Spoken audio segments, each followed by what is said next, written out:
سری لنکا سے تشریف لانے والے اسلامی بھائی رمضان مبارک میں ایک ماہ کا اعتکاف کرنے اور دعوت اسلامی کے مختلف شعبات کے تحت ہونے والے دینی کورسز کی سعادت حاصل کرنے کے بعد عالمی مدنی مرکز فیضان مدینہ کراچی سے سری لنکا کے لیے روانہ ہو گئے۔ روانگی سے قبل ان اسلامی بھائیوں نے دعوت اسلامی کی مرکزی مجلس شورا کے اراکین اور دیگر ذمہ داران سے ملاقات کی اور یہاں گزارے قیمتی لمحات پر دعوت اسلامی اور ذمہ داران کے تعاون کرنے پر شکریہ ادا کیا۔ حاجی محمد رفیع اتاری کا کہنا تھا کہ سری لنکا کے اسلامی بھائیوں نے رمضان مبارک کا ایک ماہ کا اعتکاف کرنے کے ساتھ ساتھ شعبہ مدنی کورسز کے تحت مختلف دینی کورسز بھی کیے، جنہیں یہ اب اپنے ملک میں جا کر لوگوں کو سکھائیں گے۔ سری لنکا سے الحمدللہ ہمارے عاشقان رسول بھی یہ اعتکاف ایک ماہ کے لیے تقریباً انہوں نے ایک ماہ یہاں گزارا اعتکاف کا، اس کے بعد پھر یہاں رکے۔ انہوں نے مختلف کورسز بھی کیے ہیں، انشاءاللہ اب یہ نیت لے کر جا رہے ہیں کہ وہاں جا کر کورسز بھی کروائیں گے اور فیضان مدینہ اور دیگر جو کام ہیں وہاں کرنے والے مسجد مدینہ بالغان شروع کر کے اپنے وہاں مدنی کام کریں گے، اور وہ ایریا جہاں کام نہیں ہے وہاں جا کر بھی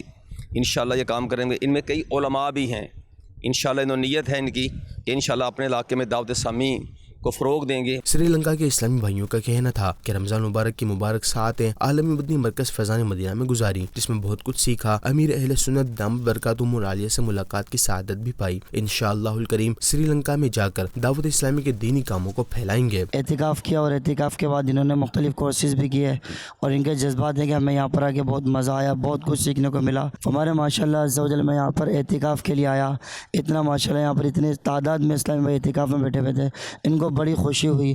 انہوں نے آ کر یہاں پر اعتکاف میں بہت چیزیں سیکھیں۔ اعتکاف کے بعد مختلف کورسز بھی کیے اور نگران شورا سے، جانشین اتار سے اور مرشد کریم امیر اہل سنت سے الحمدللہ ان کی ملاقاتیں ہوئیں۔ ہم نے ایک ماہ کا اعتکاف بھی مکمل کیا اور اسی طرح الحمدللہ مختلف کورسز میں بھی ہم شامل ہوئے تھے۔ واضح رہے کہ عالمی مدنی مرکز فیضان مدینہ کراچی میں رمضان مبارک کی مبارک ساعتوں کو گزارنے کے لیے مختلف ممالک سے عاشقان رسول تشریف لائے اور مختلف دینی کورسز کرنے کے بعد اپنے ملکوں میں دعوت اسلامی کے دینی کاموں کو پھیلانے کا عزم کیا۔